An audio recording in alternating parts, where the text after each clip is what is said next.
प्रिय विद्यार्थियों, आज हम पृथ्वी की उत्पत्ति के संदर्भ में इस वीडियो में आपको बताएंगे। पृथ्वी की उत्पत्ति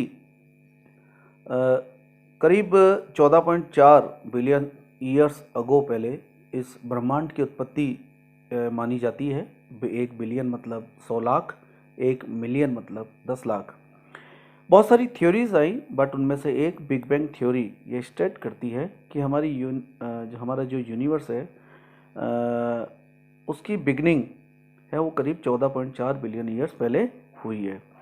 और जितना भी मैटर इसके अंदर पड़ा हुआ है हमारे यूनिवर्स के अंदर, ये एक ऐसे गोले से निकल के आया है जिसमें सेकंड्स के 100वें भाग में विस्फोट हुआ और पूरे ब्रह्मांड में वो छितर गया। Origin of the universe: the tremendous amount of material blown out of the explosion eventually formed the stars and galaxies। और बहुत अधिक असंख्य मात्रा में जो मटेरियल बिखर के गया उसकी वजह से जो आज हमें स्टार्स दिखाई दे रहे हैं या और गैलेक्सीज दिखाई दे रही हैं ये बनी है। और करीब 10 बिलियन ईयर्स पहले हमारा जो सोलर सिस्टम है ये बना है।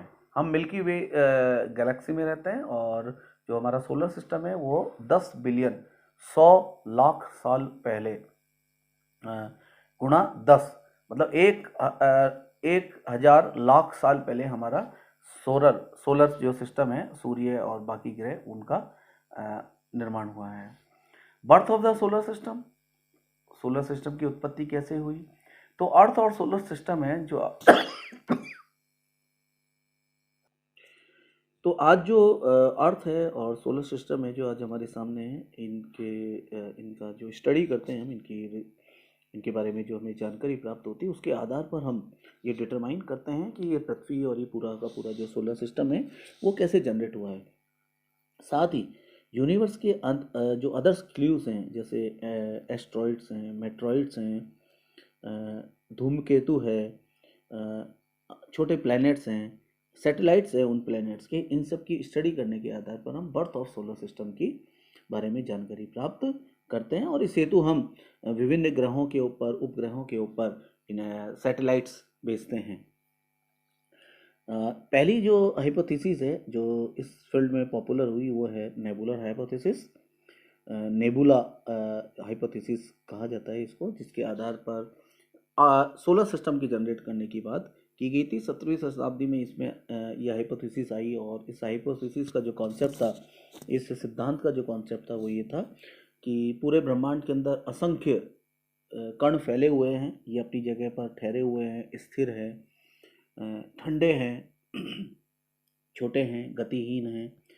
अचानक इनके बीच में एक आकर्षण पैदा होता है और आकर्षण पैदा होने के कारण ये गतिमान होते हैं, एक दूसरे से टकराते हैं और टकराने के बाद छोटे पिंडों को बड़े पिंड अपने अंदर आत्मसात कर लेते हैं और ये बड़े पिंड और बड़े पिंड बनते जाते हैं और जैसे जैसे टकराते हैं वैसे वैसे तेजी से घूमते हैं और उसके परिणाम स्वरूप एक नेबुला, निहारिका की उत्पत्ति होती है। और ये निहारिका है वो इतनी अधिक बड़ी हो जाती है कि जब वो अपनी जगह पर घूमती है, घूमते घूमते उसके अंदर से एक छल्ला निकलता है। ऐसे करके जिस समय थ्योरी दी गई थी उस समय जो 7 ग्रहों के बारे में जानकारी थी, तो 7 छल्ले निकले और बचे हुए भाग से सूर्य का निर्माण हो गया। ये यूनिपेरेंटल एक तारक सिद्धांत भी इसको कहा जाता है, लेकिन इसमें बहुत सारी कमियां रही। कमी साइंस की दृष्टि से देखा जाए तो जब पिंड आपस में टकराते हैं तो उनके मध्य उनकी गति तीव्रता से नहीं बढ़ती है, अपितु कम हो जाती है, विज्ञान का नियम है। इसी प्रकार 7 छल्ले ही क्यों निकले? सूर्य और बाकी ग्रहों का यदि हम केमिकल एनालिसिस करें, रासायनिक दृष्टि से देखें, तो आप देखेंगे कि सूर्य है वो तो हाइड्रोजन का बना हुआ है और हाइड्रोजन में जब रिएक्शन होता है जिसको हम न्यूक्लियर फ्यूजन, नाभिकीय संलयन कहते हैं, उस क्रिया में हीलियम का निर्माण होता है और ऊष्मा निकलती है। But in case of the earth, in case of the Mangal, Shukra, Budh, जो कि भारी घनत्व के ग्रह हैं, इनका यदि आप केमिकल एनालिसिस करें तो इनके अंदर आपको एल्यूमिनियम, निकल, फेरस मीन्स लोहा और सिलिकॉन जैसे भारी घनत्व के पदार्थ देखने को मिलेंगे। अन्य ग्रहों में भी आप देखेंगे तो उसका स्ट्रक्चर, उनका जो कॉम्बिनेशन है, केमिकल कंपोजिशन है, वो सूर्य से बिल्कुल अलग होगा। तो इस प्रकार नेबुलर हाइपोथेसिस है वो फेल हो जाती है। बट नेबुलर हाइपोथेसिस ने पहली बार अर्थ और सोलर सिस्टम की उत्पत्ति की बात की, इसलिए आज भी इसको सम्मान की दृष्टि से देखा जाता है। इसी फील्ड में जब हम आगे की ओर चलेंगे तो आपको और कुछ हाइपोथेसिस के बारे में बात करेंगे। अदर सोलर सिस्टम भी हमारे यहाँ है, केवल यही नहीं कि सूर्य और 9 ग्रह हैं, बहुत दूर हैं। कुछ तारे तो इतने दूर हैं कि वो आज तक उनका प्रकाश हमारी पृथ्वी तक नहीं पहुँच पाया है। करीब 200 प्लैनेट्स डिस्कवर कर चुके हैं अब तक हम, और बहुत सारे स्टार्स जो उसके चारों ओर रोटेट कर रहे हैं, लेकिन वहाँ अन्य जीवन की संभावना या दूसरी चीज़ें वहाँ तक अभी हमारी रिसर्च नहीं पहुँच पाई है। नेबुलर हाइपोथेसिस में सॉलिड चीज़ है, जब टकराई थी तो गैस के रूप में कन्वर्ट हो गई और गैस का एक बड़ा पिंड चारों ओर रोटेट कर रहा था। ये इस हाइपोथेसिस की बात है।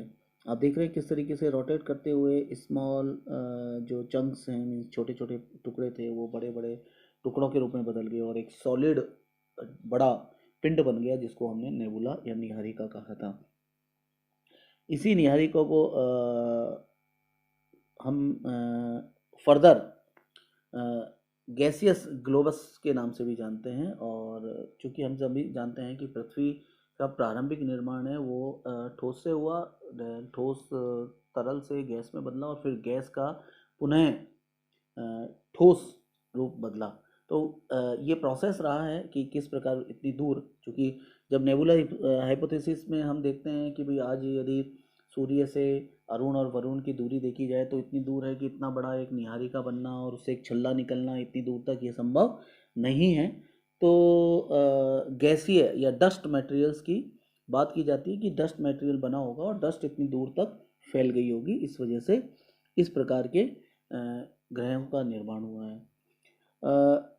एक बात आती है प्रो स्टार की। तो प्रो स्टार क्या है कि कॉन्ट्रैक्शन और रोटेशन, एक फ्लैट एरिया में जब कोई स्टार का अंदर का पार्ट, जो निहारिका का अंदर का भाग है, जिसको पिंड कह सकते हैं, या सेल का न्यूक्लियस जो पार्ट होता है कोशिका का अंदर वाला भाग जो होता है, जिससे कोशिका में जीवन होता है, उसको प्रो स्टार कहा गया। और ये प्रो स्टार इतनी तेज़ी से घूम रहा था कि इसने आसपास की गैसों को अपने अंदर इकट्ठा किया और गैसों की इकट्ठा करने से इसके अंदर हाइड्रोजन उत्पन्न हुई और हाइड्रोजन से ये चमकने लग गया।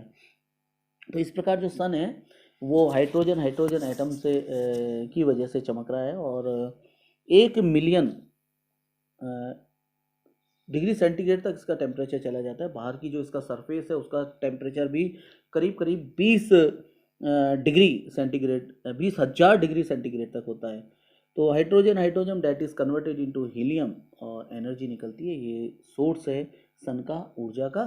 और अभी जो सन है वो प्रौढ़ावस्था में है। Birth of the solar system, इसमें जैसा बताया गया था कि पहली हाइपोथेसिस में नेबुला बनाया, दूसरी हाइपोथेसिस में प्रो स्टार बना दिया और गैसीय पिंड उसके चारों ओर। आंद्रे रसेल ने इस प्रकार की एक हाइपोथेसिस दी थी जिसमें गैसीय पिंड चारों ओर घूमते रहे। इसको प्लैनेटिस्मल नाम भी दिया गया।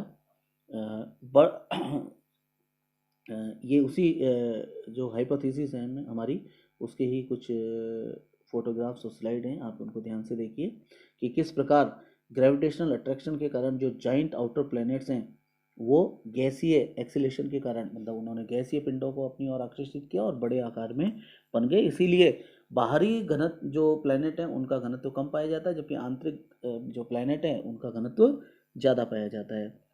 Size of the planet is also differ. जो सूर्य के नज़दीक थे, मरकरी, वो सबसे पहले संघनन हुआ उसका, तो सबसे पहले उसका आकार छोटा हो गया। विनस उससे थोड़ा बड़ा है, अर्थ और बड़ा है, लेकिन मंगल ग्रह अर्थ से छोटा है। बात की जो थ्योरीज है उसमें ये जैसे ज्वारीय संकल्पना हम पढ़ेंगे जेम्स जेन्स की, तो उसमें एक फिलामेंट के आकार की को बताकर पूरी पृथ्वी की उत्पत्ति को समझाया गया, जिसमें सभी ग्रह अपने आकार के अनुसार फिट हो रहे हैं। But in case of the Mars, Mangal के केस में वो थ्योरी फेल हो जाती है। इसी प्रकार आउटर प्लैनेट्स के अंदर आप देखेंगे जुपिटर सबसे बड़ा है, शनि उससे थोड़ा छोटा है, यूरेनस और छोटा है, नेपच्यून और छोटा है, प्लेटो बिल्कुल जो अब हमारा ग्रह नहीं है ये और छोटा होता जाता है। लेकिन मरकरी का कोई उपग्रह नहीं है, विनस का भी कोई उपग्रह नहीं है। अर्थ का एक उपग्रह है, मार्स के 2 हैं, but Jupiter, Saturn, Uranus, Neptune के केस में 1 दर्जन से अधिक, हाईएस्ट जुपिटर के हैं, फिर शनि के हैं, फिर 1 दर्जन से अधिक इन सभी प्लैनेट्स के उपग्रह हैं। इट मीन्स आउटर प्लैनेट्स जैसे जैसे बाहर की ओर गए उनकी संघनन की, उनकी सॉलिडिफिकेशन की गति कम थी, परिणाम स्वरूप उनमें से ग्रह और बहुत ज़्यादा संख्या में उपग्रह बने हैं। ए बिलियन ईयर ओल्ड अर्थ, हमारी जो पृथ्वी है लगभग 3.5 बिलियन ईयर इसकी एज है, और यह भी अभी प्रौढ़ावस्था की ओर जा रही है। प्रारंभिक दौर में ज्वालामुखी और उल्कापिंड ये सब बहुत ज़्यादा थे, परिणाम स्वरूप इसके अंदर CO2 की मात्रा बहुत ज़्यादा थी, मीथेन बहुत ज़्यादा था। फर्दर CO2 और मीथेन और ये सब रिएक्शन करके इन्होंने वाटर वेपर्स, पृथ्वी पे ऑलरेडी था, वॉल्केनिक गैसेस थी, इन सब ने एक ब्लैंकेट पृथ्वी के चारों ओर डेवलप किया, और उसके बाद वाटर वेपर्स हैं उससे कन्वर्ट हुई, और एटमॉस्फेयर में बहुत सारी जहरीली गैसेस थी जो ऑक्सीजन नहीं थी। इंपॉर्टेंट बात है ये, तब तक हमारे पास ऑक्सीजन नहीं थी। फिर बाद में बाइफरगेट होकर वॉल्केनिक इरेप्शन से इनसे बाइफरगेट होकर ऑक्सीजन बनी, और आज हमारे पास 21% ऑक्सीजन है, और वहीं 0.003% हमारे पास CO2 है। तो the age of the earth, half year जो हम डीके प्रोडक्ट का निकालते हैं, यूरेनियम से हम किसी भी आयु को निकालते हैं, तो लगभग 4.5 अरब ईयर्स ओल्ड हमारी पृथ्वी की एज मानी गई है। और मेट्रॉइड्स और दूसरी चीज़ों के एग्जाम्पल से भी हम इनकी एज को निकाल देते हैं। रेडियो एक्टिव आइसोटॉप्स, जिसको यूरेनियम अर्ध आयु के नाम से जाना जाता है, उससे किसी भी ग्रह की आयु की जानकारी हमें मिलती है। बॉम्बार्डमेंट फ्रॉम द स्पेस से मेट्रॉइड्स हैं वो आते रहते हैं। आपने देखा होगा, कई बार अखबारों में पढ़ा होगा कि भाई एस्ट्रॉइड्स या कॉमेट्स हैं, वो विभिन्न साइज के पृथ्वी के वायुमंडल में प्रवेश करते हैं, और प्रवेश करने के कारण वो उनमें से कुछ भाग हमारी अर्थ तक भी पहुंच पाते हैं, जिसको हम मेट्रॉइड्स और कॉमेट्स के नाम से, के अवशेष के नाम से जानते हैं, जिसको आपके सामने फिगर में दिखाया गया है। आप देखिए, इसमें उल्कापिंड का चित्र है।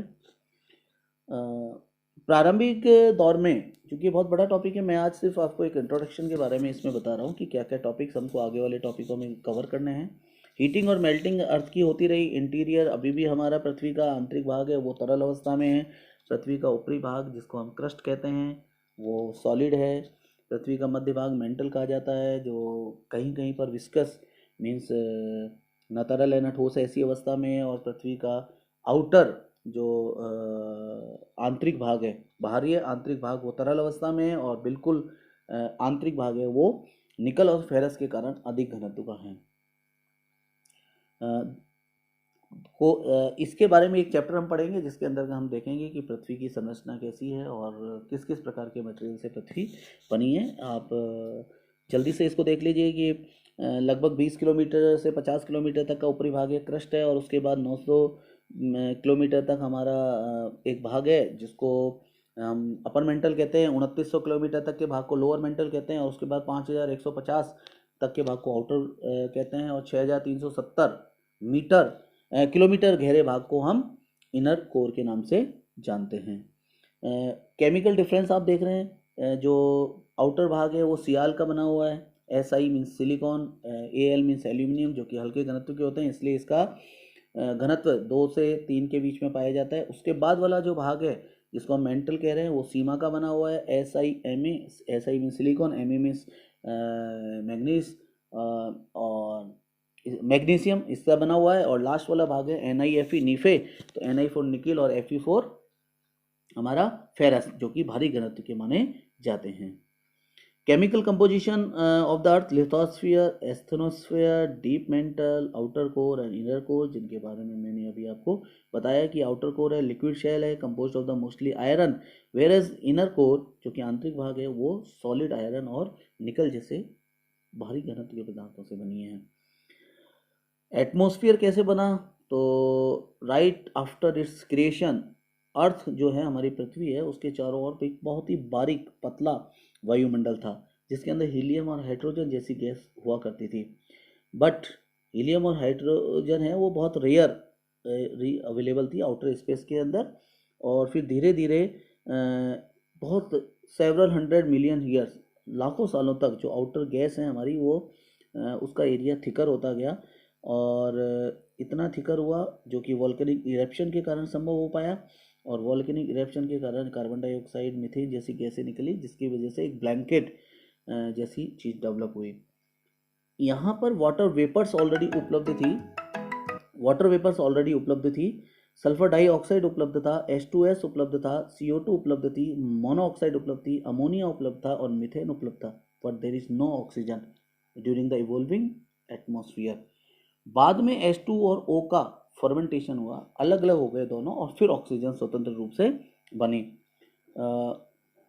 तो अर्थ एटमॉस्फेयर है इसका के बारे में एक पूरा एक चैप्टर आएगा जिसके अंदर हम